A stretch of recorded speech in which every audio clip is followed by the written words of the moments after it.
मैं छत्तीसगढ़ की धरती पर हूँ और मैं देश के बाहर कभी गया नहीं हूँ। मैं गांव माटी, नरवा, गरुआ, घुरुआ, बारी, इसकी कविता आपको सुनाऊंगा जो आपकी मिट्टी से जुड़ी हुई कविताएं हैं। तो सबसे पहले मैं परिचय देता हूँ। ये लोग, धमतरी की जनता, आप धन्य है कि आप रात के 12:30 बजे मेरे जैसे साधारण लोगों की बारी तक भी बैठे हुए हैं। हालांकि मेरे साथ, मेरे पीछे इतने बड़े नाम अभी हैं कि इनका सहारा मेरे साथ है। मैं प्रखर समाचार को उनके 35वें वर्ष के इस स्थापना दिवस पर लखोटिया साहब आपको बहुत बहुत बधाई आपकी पूरी टीम को देना चाहूँगा, क्योंकि पिछले दिनों, पिछले सालों से, वर्षों से, दशकों से इस देश में जितना इकबाल मीडिया ने खोया है किसी और ने नहीं खोया है। ये बात मैं मीडिया के मंच पे खड़ा होकर कह रहा हूं। और अगर कोई अखबार धमतरी जैसे शहर से शुरू होकर अपना 35वां स्थापना दिवस मना रहा है तो यह बात कहने में मुझे कोई गुरेज नहीं है कि यह अखबार अपनी रीढ़ पे खड़ा होगा तभी 35 वर्ष तक खड़ा रह सका है, वरना मखमल पर अपनी कलम के नींव को रखकर नींव तोड़ देने वाले मीडिया के दौर में, जहां पर मूल्य गिर जाते हैं, नैतिकता झड़ जाती है, वहां पर एक अखबार का हर शाम को निकल के खड़ा होना बहुत बड़ी बात है। उसको सुनने के लिए और देखने के लिए आना, पढ़ने वाले इतने लोगों का होना एक शहर में, मैं आपके शहर को प्रणाम करता हूं। मैं धमतरी की जनता को और आपके अखबार समूह को भी प्रणाम करना, नमस्कार करता हूं। एक गीत मैं परिचय के तौर पर देता हूं। बाबा हाँ जी।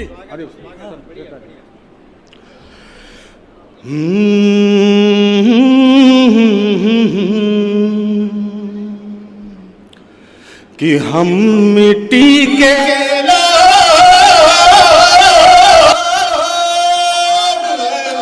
बाबू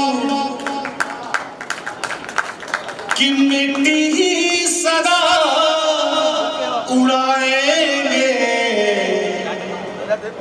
मिट्टी में सने, मिट्टी के बने, फिर मिट्टी के हो जाएंगे।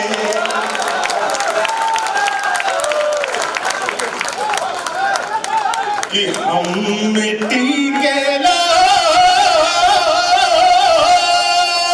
बाबू, अरे मिट्टी ही सदा मिट्टी में सने, मिट्टी के बने, फिर मिट्टी के हो जाए।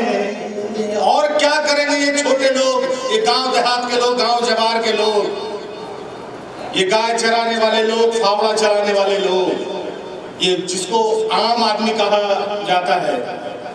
कि जब आग लगेगी दुनिया में,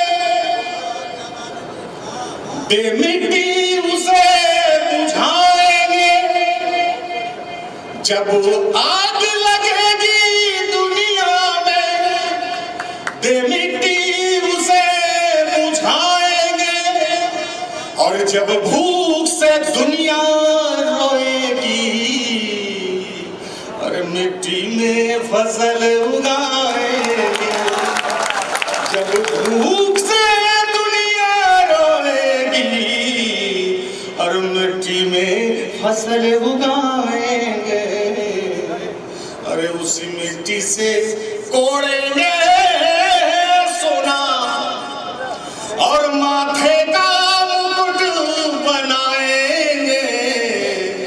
मिट्टी में सने, मिट्टी के बने, फिर मिट्टी के हो जाएंगे।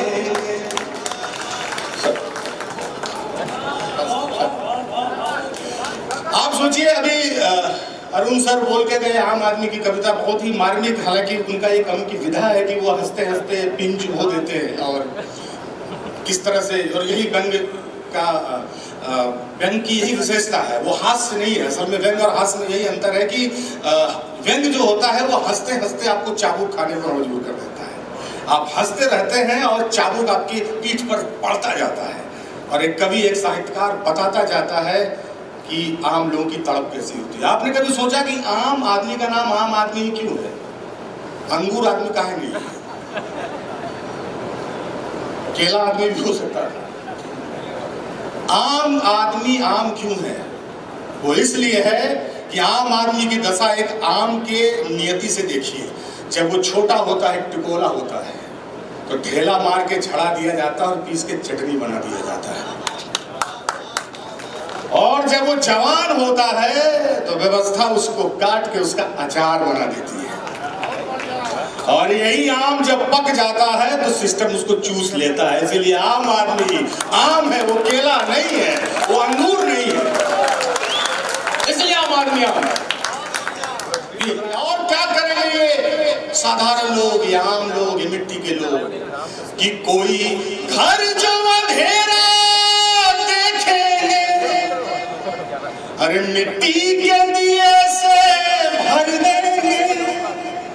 कोई घर जो अंधेरा देखेंगे, मिट्टी के दिए से भर देंगे।